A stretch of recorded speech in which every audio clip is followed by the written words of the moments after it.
হত্যাকাণ্ডে ব্যবহৃত হয়েছে। তারপর আমরা এটা ফরেন্সিকের জন্য এটা আমরা পাঠাবো, এটা নিশ্চিত হওয়ার জন্য।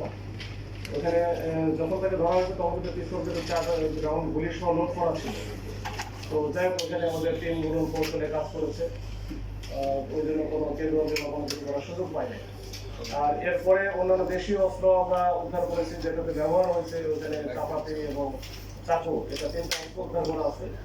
তো এই মোটামুটি বিষয়। আর এটার ঘটনাটা যেটা মূল রহস্য, মানে ঘটনাটা লিঙ্কেজ যেটা আমরা পেয়েছি মোটামুটি এখন পর্যন্ত, যে এই 4 জন সালাউদ্দিন বাদ দিয়ে যে 4 জন, আমরা এর আগে বললাম যে শিহাব, রাফিন, জয় এবং সাগর, তারা কিন্তু সবই রিক্রুট করা বা এদের হচ্ছে ভাড়ায় নিয়ে আসা, এবং সবারই বাড়ি খুলনা অঞ্চলে।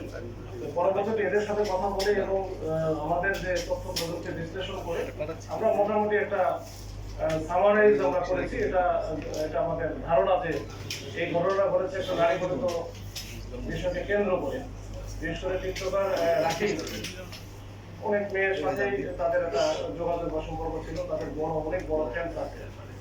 এর মধ্যে সে তো নিজে বিবাহিত, 3 বছর আগে মানে বিয়ে করেছে। তারপর সাফা নামে একটা মেয়েকে 3-4-5 মাস আগে সে বিয়ে করে, এটা অনেকটা বাজি ধরে বা এরকম কিছু একটা শুনে তাদের বন্ধু-বান্ধবের কাছ থেকে শুনলাম। আর একটা মেয়ে আছে, তার সাথে একত্রে টিকটক করে, এটা হচ্ছে মূল ওরফে জান্নাত। এই মূল ওরফে জান্নাতের আমার হাজবেন্ড যে আছে সাজিদ, এই সাজিদের সাথে ভালো সম্পর্ক ছিল তার আগে থেকে। সাজিদ আবার ড্রাগ ডিলার এবং ড্রাগের ব্যবসা করে এবং খুলনা অঞ্চলে তার বসবাস।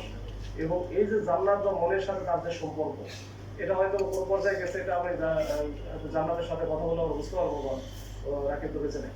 তো এইটাকে হয়তো বা সাজিদ সন্দেহের চোখে দেখতো বা এটা নিয়ে মনোরঞ্জন, এবং এই বেশ কিছুদিন যাবো সাজিদ কিন্তু তাকে থ্রেট করে আসতেছে।